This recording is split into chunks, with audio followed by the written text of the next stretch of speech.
Théophile sur de remplir intégralement, dans la crainte de Dieu, mes responsabilités de président de l'Église évangélique internationale Foursquare au Bénin. Devant Dieu et devant plus de 700 personnes ayant fait massivement le déplacement, le nouveau président, le 7e dans l'histoire de l'église Foursquare au Bénin, a juré solennellement de défendre l'unité de l'église.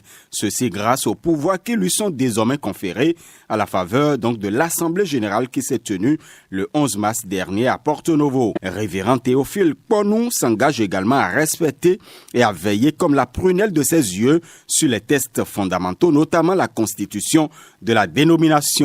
Après avoir reçu les attributs des mains du pasteur Eugène Vodounou, président du Conseil ministériel national, l'heureux de ce 1er avril 2023 a été formellement consacré par le collège d'anciens présidents et autres personnalités conduits par le missionnaire et pionnier de l'église Foursquare au Bénin, le révérend Simon Odeleye du Nigeria.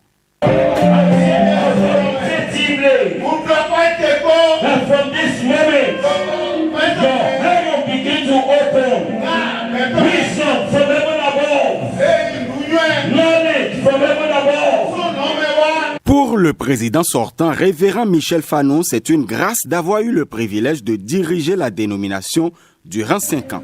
Au regard donc des difficultés rencontrées durant son mandat, il souhaite à son successeur beaucoup de courage et d'abnégation.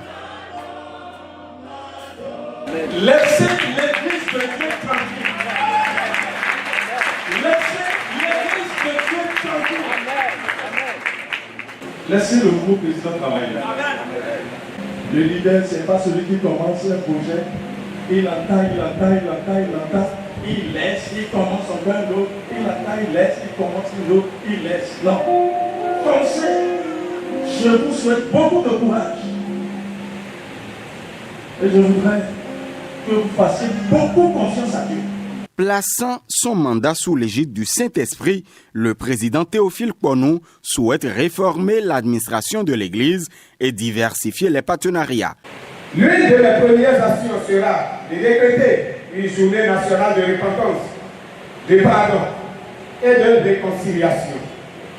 À travers cette initiative, nous rassemblerons toutes les forces vives de l'Église afin d'amener tout le monde à parler d'une même voix, et nous inviterons tous ceux qui sont partis pour une raison ou pour une autre à s'asseoir à nouveau à table commune avec nous pour qu'ensemble nous puissions nous remettre à l'œuvre à laquelle le Seigneur nous appelle.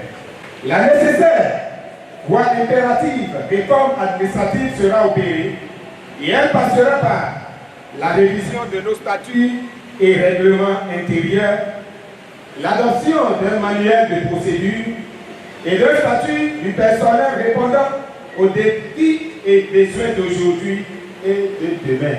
La centralisation des ressources qui, en 2004, avait été décidée en Assemblée générale pour pallier aux problèmes récurrents liés aux mutations du personnel et leur traitement salarial, aujourd'hui dénoncé comme une méthode qui ne favorise pas le développement de l'Église. Ainsi, dès à présent, nous allons lancer l'évaluation de cette méthode et mener les répressions nécessaires pour trouver des voies et moyens d'amélioration pour renforcer les capacités opérationnelles de l'Église à tous les niveaux. Plusieurs personnalités ont préparé cette 6e cérémonie d'investiture, entre autres les responsables de l'église Foursquare du Togo, du Nigeria. Il est à rappeler que le nouveau président de l'église a pris fonction au même moment que le secrétaire de l'église, pasteur Nathaniel Ronkwenu, et le trésorier général, révérend Casimir Foley. Place donc aux actions.